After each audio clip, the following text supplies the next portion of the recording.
우리 주제표와 우리 감사 캠페인 같이 하겠습니다. 감사의 씨를 뿌려 행복의 열매 맺는 교회. 감사의 향기가 되겠습니다.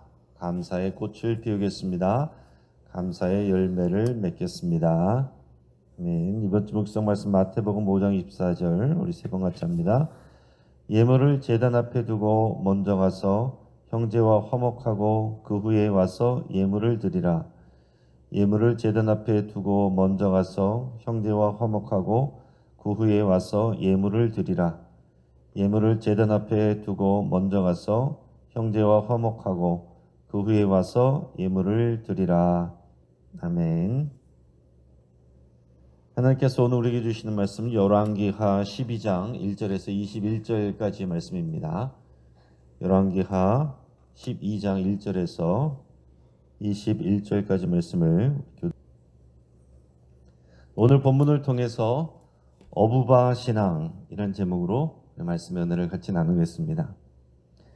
용두삼이란 말이 있죠. 용의 머리에 뱀의 꼴이라는 말인데 시작은 좋았지만 끝이 별 볼 일 없는 경우를 말합니다. 여러분, 시작이 좋은 인생과 끝이 좋은 인생 중에 어떤 인생이 좋겠습니까? 물론 다 좋으면 좋겠지만은 결국은 끝이 좋아야 됩니다. 100m 달리기 경주에서는 아주 짧은 시간으로 승부가 갈리기 때문에 선수들이 빠른 스타트 연습을 많이 합니다. 그런데 육상의 신으로 불리는 우사인 볼트 선수는요, 2013년 세계선수권대회에서 다른 선수들보다 스타트가 늦었지만 폭발적인 가속력으로 결국 1등을 차지합니다. 이렇게 마지막을 멋지게 장식하는 것을 유종의 미를 거둔다 얘기합니다. 용두사미의 반대죠. 여러분, 우리들의 신앙생활이야말로 시작도 중요하고 과정도 중요하고 다 중요하지만 결국은 유종의 미를 거두는 것이 가장 중요합니다.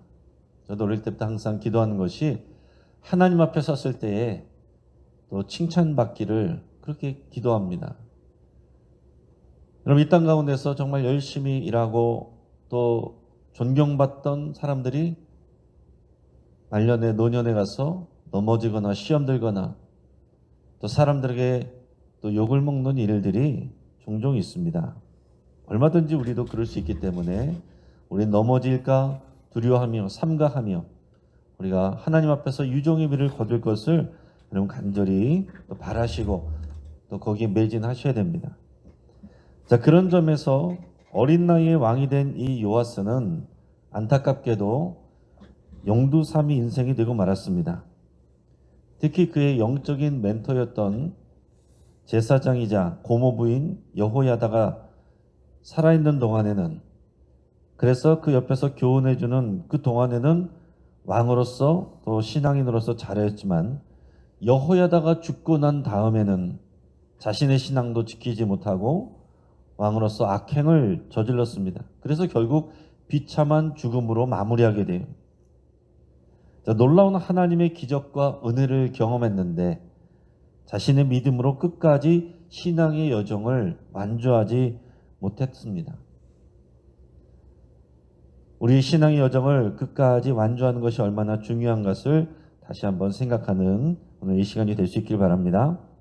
자, 이 요아스 왕은 그의 할머니 그 아달랴가 자기가 왕이 되려고 왕손들을 다 죽이던 상황에서 고모인 여호세바가 구해줬습니다.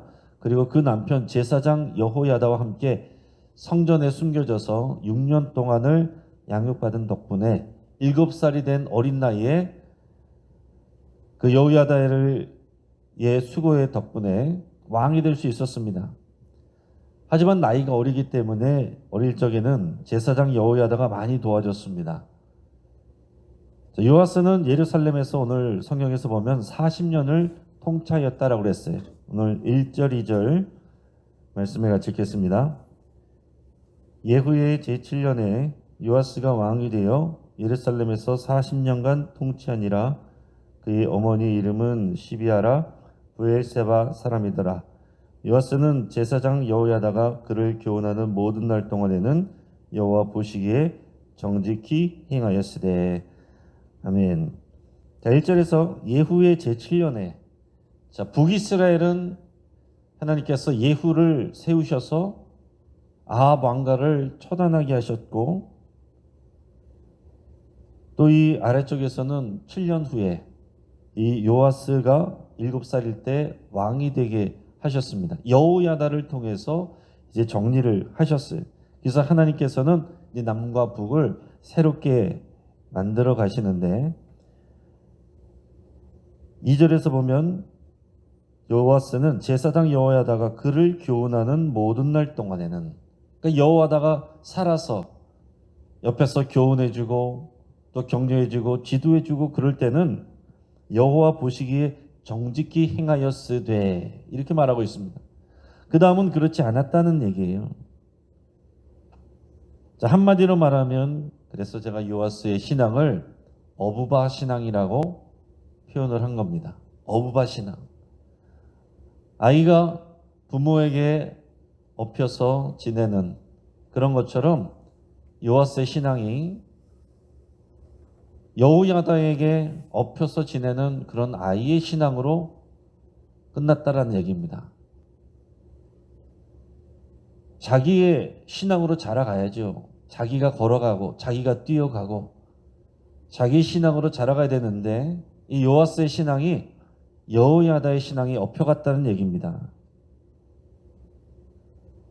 여호야다와 같은 훌륭한 멘토가 있어서 도움을 받은 것은 너무 좋은 일이지만은 그에게서 선한 영향력을 받아서 자기 믿음이 되고 자기 신앙이 돼야 됩니다.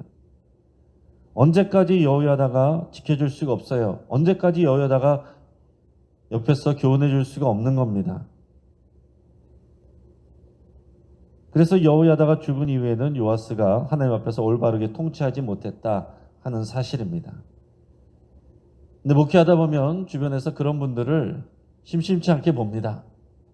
부모님이 살아계실 동안에는 또는 아내가 있을 동안에는 또는 남편 때문에 부모님이 계실 동안에 누구 친척 때문에 누구 옆에 친구 때문에 그때는 잘하다가 혼자 남은 다음에는 신앙생활이 흐지부지 되는 그런 경우들이 있다 하는 얘기입니다. 이런 본문의 전반부에서는 요아스가 왕으로서 잘한 일을 기록하고 있습니다. 자, 요아스가 여호야다가 살아있는 동안에는 잘했어요. 그 잘한 일들을 기록하고 있는데 어떤 일을 잘했느냐? 요아스는 제사장들에게 성전에 오래되고 무너진 것들을 수리하라고 지시를 했었습니다. 그게 언제인지는 잘 모릅니다.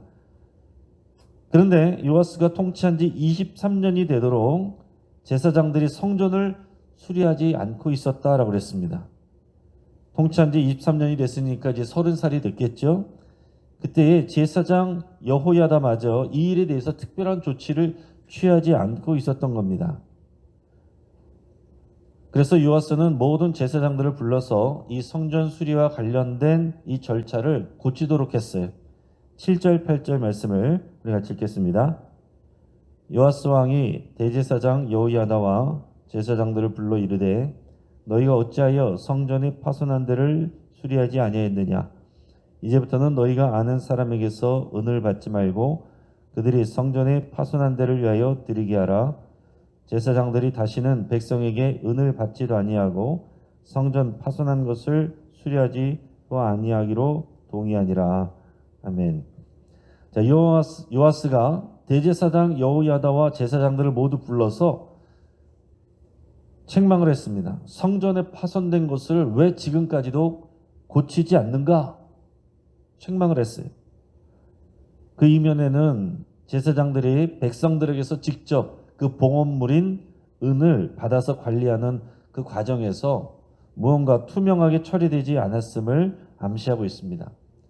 자, 그 당시 백성들이 또 내는 여러 가지 이제 세금 그런 것들이 있습니다. 장남이 내야 되는 속전세가 있고 백성들이 내야 되는 성전세 등이 있고 또 자원화해서 드리는 그런 예물을 드릴 때 은으로 내도록 돼 있습니다. 그래서 여기서 은을 낸다는 것은 그 마땅히 하나님 앞에 드려야 되는 그런 세금과 같은 그런 하나님께 드리는 예물을 말합니다.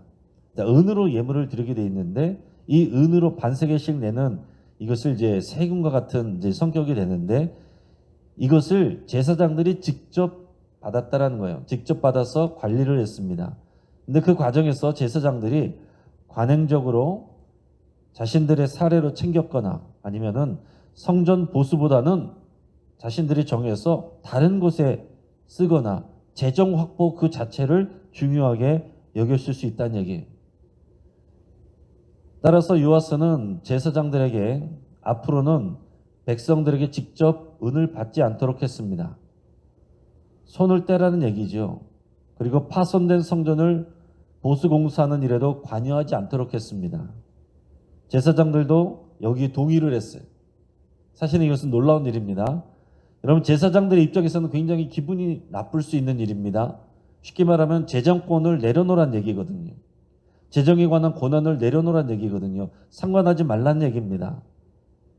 여기 들어오는 돈들을 성전 수리에 다 쓸 수 있도록 쉽게 말하면은 목적 헌금으로 다 처리하고 당신들은 손을 대지 마시오. 관여하지도 마시오. 이렇게 얘기를 한 건데 여기에 제사장들이 다 이해를 하고 동의를 했다는 얘기예요. 요아스의 왕의 분명한 결심과 그 의도에 대해서 제사장들이 인정하고 동의를 해준 겁니다. 그래서 제사장 여호야다는 이 명을 받들어서 이제 자신들이 직접 받지 않고 제단 옆에 봉헌함을 만들어서 설치를 했습니다. 그리고 교회의 뚜껑에다 구멍을 뚫고서 백성들이 가져오는 모든 은을 제사장들이 받아서 거기에다가 다 넣게 했어요. 그리고 그 은이 차면 왕의 서기관과 대제사장의 이 관원이 올라와서 그 은을 계산하고 다시 봉합니다. 자, 여기서 보면 왕의 서기관이 같이 와서 했다라는 얘기는 이런 관리 감독을 같이 받았다는 얘기예요. 그전에는 제사장들이 알아서 다 처리하고 했는데 이제는 왕의 서기관이 와서 같이 처리합니다. 다시 말씀드리지만 이 부분도 기분 나쁠 수 있는 겁니다. 제사장들에게 다 맡기지 않는다는 거거든요. 이제 왕실의 감독을 받으란 얘기거든요. 근데 이제 그렇게 다 바꿨습니다. 여호야다가 또 이것을 받아서 주도해서 그렇게 다 바꿨어요. 그리고 그 은을 받으면 제사장이 직접 관리하는 게 아니고 성전 맡은 자에게 넘기고 또 이 성전 맡은 자의 성전 감독하는 자가 그것을 받아서 목수와 건축하는 자들과 미장이와 석수에게 줘서 필요한 제목과 다듬은 돌을 사게 했습니다. 그래서 이 성전 건축 재정 사용에 대해서는 제사장들이 일절 관여하지 않게 했다라는 얘기입니다. 자, 요아스는 모아진 은으로 오로지 성전 건축을 위해서만 사용하게 했습니다. 그 은으로는 성전의 기구를 만드는 데에도 사용하지 않았습니다. 이거 뒤집어서 얘기하면 그전에는 또 그런 거에도 사용했다라고 우리가 생각할 수 있는 거죠. 자, 그 대신 속건제의 은과 속죄제의 은은 여호와의 성전에 드리지 아니하고 제사장 몫으로 이렇게 돌렸다 그랬습니다. 자, 그 부분도 이제 생각을 한 거예요. 그래서 그 이후로 이 재정 처리와 성전 건축에 있어서 아주 공정하고 투명하게 절차가 이루어지게 되었고 그 이후에도 이것이 좋은 모델이 되었다 하는 좋은 선례를 오늘 성경에서 기록하고 있습니다. 그러나 그 이후에 요아스의 잘못에 대해서도 기록하고 있습니다. 17절에서 21절까지 말씀을 같이 읽겠습니다. 그때에 아람 왕 하사엘이 올라와서 가드를 쳐서 점령하고 예루살렘을 향하여 올라오고자 하므로 유다의 왕 요아스가 그의 조상들 유다 왕 여호사밧과 여람과 아시아가 구별하여 드린 모든 성물과 자기가 구별하여 드린 성물과 여호와의 성전 곡간과 왕궁에 있는 금을 다 가져다가 아람 왕 하사엘에게 보냈더니 하사엘이 예루살렘에서 떠나갔더라. 요아스의 남은 사적과 그가 행한 모든 일은 유다 왕 역대 지략에 기록되지 아니하였느냐. 요아스의 신복들이 일어나 반역하여 실라로 내려가는 길가에 밀로 궁에서 그를 죽였고 그를 쳐서 죽인 신복은 시모야스의 아들 요사갈과 소멜의 아들 여호사밧이었더라. 그는 다윗성에 그의 주상들과 함께 장사되고 그의 아들 아마샤가 그를 대신하여 왕이 되니라. 아멘. 자, 어느 날 아람 왕 하사엘이 블레셋의 가드를 치고 예루살렘으로 향하여서 옵니다. 나라에 이 전쟁의 위기가 닥친 거예요. 이 상황에서 요아스는 국난을 피하기 위해서 어떻게 했느냐면 선대왕들이 구별해 하나님께 드린 모든 성물들, 그리고 자신이 드린 성물들, 그리고 성전 곳간과 왕궁에 있는 모든 금을 모아가지고 아람 왕 하사엘에게 보냈습니다. 자, 이거 먹고 전쟁하지 말자 하는 얘기입니다. 다행히 하사엘은 그 선물을 받고 예루살렘을 떠났습니다.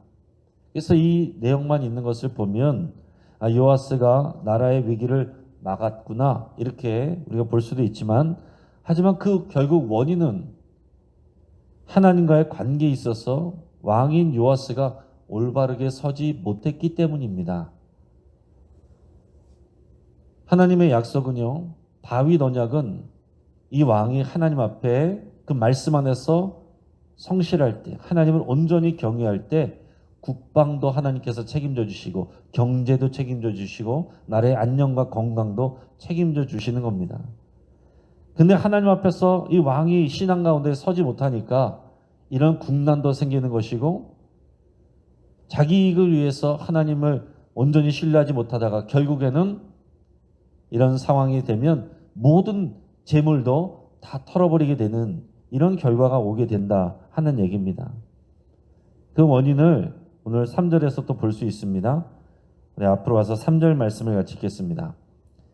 다만 산당들을 제거하지 아니하였으므로 백성이 여전히 산당에서 제사하며 분향하였더라. 자, 요아스가 다른 것은 다 잘했는데 산당들을 제거하지 아니하였다라고 기록하고 있습니다. 이게 열왕기하와 역대기에 보면 이 왕들이 잘한 왕들 중에서도 산당을 없애지 못한 왕들이 꽤나 많이 있습니다. 이게 쉽게 제거가 되지 않는 일이었어요. 그래서 백성이 여전히 산당에서 제사하며 분향하는 일이 이어졌다라는 것입니다. 자, 산당은요, 원래 가나안 족속들이 세워놓은 거예요. 산 위에 푸른 나무 아래서 우상신에게 제사 드리는 곳입니다. 그 우상 제사에는 항상 음란한 행위들도 동반되었어요. 그래서 하나님은 이것을 기뻐하지 않으셨고 가증하게 여기셨습니다. 그래서 이스라엘 백성들이 가나안 땅에 들어올 때 가나안 족속을 다 쫓아내고 그들의 모든 우상을 본받지 말라고 그랬습니다. 그런데 결국 어떻게 됐습니까? 가나안 족속을 다 쫓아내지 못했습니다. 산당들도 남아 있었고, 그러다가 보니까 그러한 문화를 받아들이게 됐다는 거예요. 보고 배우게 되는 겁니다. 자, 처음에는 이스라엘 백성들이 이런 산당들을 어떤 식으로 사용했냐면, 하나님께서 하나님 앞에 제사하고 예배할 때, 기도할 때 예루살렘 성전에 와서 하도록 했습니다. 그걸 중앙성소라고 그래요. 다 여기 와서 해라. 근데 사실 그게 피곤하잖아요. 힘들잖아요. 저희도 우리가 매일 가까운 교회 여러분 나오시는 게 좋지, 항상 어디 멀리 저기 대전이라도 중앙이라고 거기 가서 항상 예배하라 그러면은 이게 보통 어려운 일이 아니지 않습니까? 가까운 곳에 와서 여러분 예배하고 또 기도하고 싶잖아요. 그래서 가까운 곳에서 예배하고 기도하고 싶은 것처럼 이 백성들도 가까운 곳에서 예배하고 기도하고 싶은데 그게 산당이라는 거예요. 산당에 가서 하나님 앞에 예배를 하고 기도를 하는 겁니다. 여기서 우리가 우상 숭배하는 게 아니고 우리가 하나님께 제사하고 예배하지 않습니까? 이런 마음이죠. 그런데 그게 계속 하다가 보면은 어느 순간 이방인들의 이 우상 숭배하고 연결이 되고 타락하게 되는 이유가 되었다라는 얘기입니다. 그러나 이것이 워낙 뿌리 깊게 퍼져 있고 백성들이 그것을 편하게 여기고 놓지 않았기 때문에 왕들도 그것을 없애지 않았던 것입니다. 자, 이 부분이 벌써 이스라엘의 죄악으로 이어지게 하는 요아스의 실정으로 오늘 성경이 기록을 하는 거예요. 요아스의 잘못은 이뿐만이 아닙니다. 역대기에는 그의 악행에 대해서 더 기록을 하고 있는데, 여호야다가 죽은 이후에 이 요아스가 신앙생활을 제대로 하지 않았습니다. 하나님의 말씀에 순종하지 않았습니다. 중요한 일을 하나님께 묻지도 않았습니다. 자기 마음대로 합니다. 그러니까 이 여호야다의 아들 스가랴 선지자라는 사람이 찾아와서 책망을 했어요. 자기 아버지 여호야다 대신 선지자인 그의 아들이 와서 왕이 지금 잘못하는 것에 대해서 책망을 했습니다. 이게 선지자들이 하는 일이거든요. 근데 요아스가 그것을 받아들여서 자기 자신을 고쳐야 되는데 기분 나빠했습니다. 그래가지고 그 스가랴 선지자와 그의 형제들을 성전 뜰 안에서 무리들을 동원해 가지고 돌로 쳐 죽이도록 했습니다. 그 죽인 사람들이 누구예요? 자기의 은인이자 영적 멘토인 여호야다의 아들들입니다. 그리고 자기의 사촌들인 거예요. 하나님의 말씀을 전달했는데 기분 나쁘다고 다 죽인 겁니다. 그것도 하나님의 성전 뜰 안에서 돌로 쳐 죽였어요. 여호와 하나님을 전혀 두려워하지 않는 행동이었던 거지요. 그래서 결국 아람 왕 하사엘의 공격은 이러한 요아스의 악행에 대한 하나님의 징계와 심판이다 하는 것입니다. 그리고 요아스는 평안한 죽음을 맞이하지 못했습니다. 역대기에 의하면, 오늘 본문에는 간단하게 나왔지만 역대기에 의하면 요아스는 이 아람과의 전쟁에서 큰 부상을 당합니다. 적군에게 버려졌습니다. 그리고 도망가서 밀로궁에서 치료를 받고 있는 중에 반역자들에 의해서 침상에서 암살당해.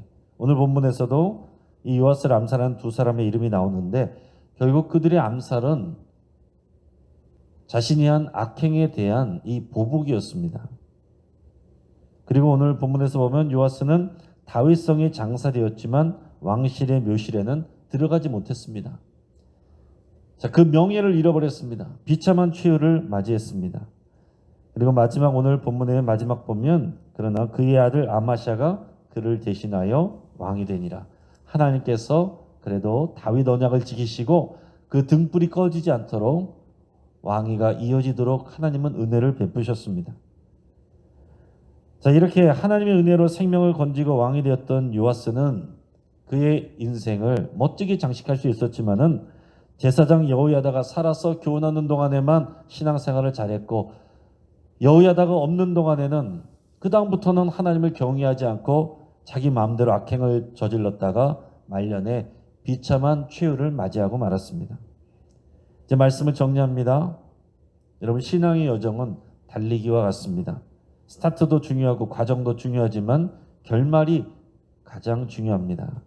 신앙의 여정은 빨리 가는 게 중요한 것이 아니라 믿음으로 완주하는 것이 중요한 거예요. 그러니까 사랑하는 여러분, 여러분들이 젊을 때 열심히 봉사하고 일할 그때도 중요하지만 노년이 될수록 그 신앙을 더 아름답게 갖고 가는 것이 더 중요한 일입니다.